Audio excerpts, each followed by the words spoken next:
जो बायलर का चेहरा मॉनिटर की झिलमिलाती रोशनी में डूबा हुआ था। आज की रात आसान होनी थी, बस एक आखिरी शिफ्ट उसके कोर्ट हियरिंग से पहले।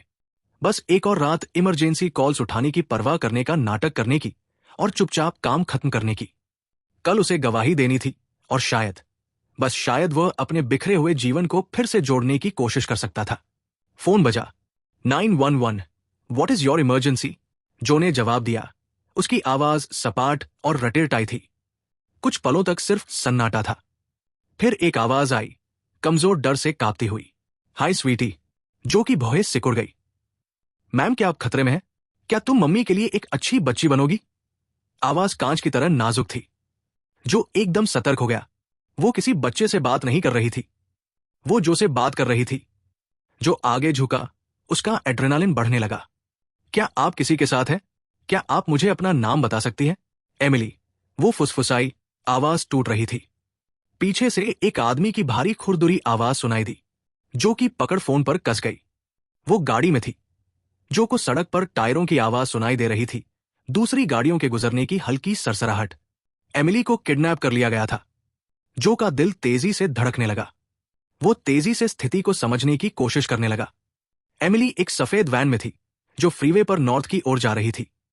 वो अपनी बेटी से बात करने का नाटक करते हुए छोटे छोटे हिंट दे रही थी और चाहती थी कि कोई उन्हें पकड़ ले।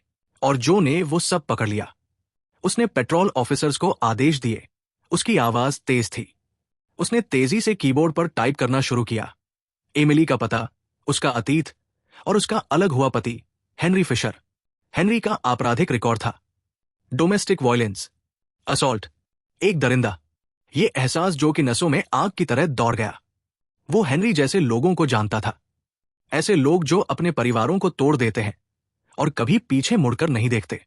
जो एमिली को बचाने के लिए कुछ भी कर सकता था। हर बार जब जो ने हेनरी को कॉल किया, उसकी नफरत और बढ़ गई।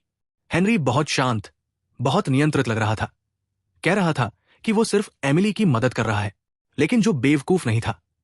अब्यूसर्स के पास हमेशा बहाने होते हैं, हमेशा सच्चाई को तोड़मरोड़ कर पेश करते हैं। बाहर जंगल की आग धधक रही थी। धुआं रात के आसमान में उठ रहा था, लेकिन असली आग जो के अंदर जल रही थी। और फिर एमिली ने वो कहा जिसने जो के खून को जमा दिया। मैंने ओलिवर को चुप कर दिया। जो का दिल उसके कानों में धड़कने लगा। ओलिवर कौन है? मेरा बच्चा, एमिली ने रोते हुए कहा। उसके पेट में सांप थे। मुझे उन्हें बाहर निकालना था। ये शब्द जो के सीने पर किसी ट्रक की तरह आकर लगे। वो एकदम चुप हो गया और सारी कड़ियां धीरे धीरे जुड़ने लगी। एमिली को किसी ने अगवा नहीं किया था। वो हेनरी से भाग नहीं रही थी। उसने अपने बच्चे को एक साइकोटिक ब्रेक के दौरान मार दिया था। हेनरी दरिंदा नहीं था। वो एमिली को एक मेंटल हॉस्पिटल ले जाने की कोशिश कर रहा था, उसे नुकसान पहुंचाने के लिए नहीं, बल्कि उसकी जान बचाने के लिए। उसने पूरी रात गलत विलेन का पीछा किया था, स्थिति को और बिगाड़ा, पुलिस पर और दबाव डाला, हर चीज को और खराब बना दिया। जो एमिली का हीरो नहीं था, वो सिर्फ एक ऐसा आदमी था जो खुद के गुनाहों में डूब रहा था। क्योंकि जो सिर्फ डिमोट नहीं हुआ था, वो एक आदमी को गोली मारने के लिए ट्रायल पर था। एक निहत्थे आदमी को, एक पिता को। और वो आदमी मर गया था। जो का गिल्ट उसे कुतर रहा था। मैंने किसी को मार दिया। जो ने कबूल किया। मैंने एक आदमी को गोली मारी। उसकी एक बेटी थी और मैंने उसे उसके पापा से छीन लिया। एमिली की सिसकियां धीमी हो गई। मुझे माफ कर दो, जो ने फुसफुसाया, लेकिन तुम्हें अपनी गलतियों की सजा मौत से नहीं देनी चाहिए।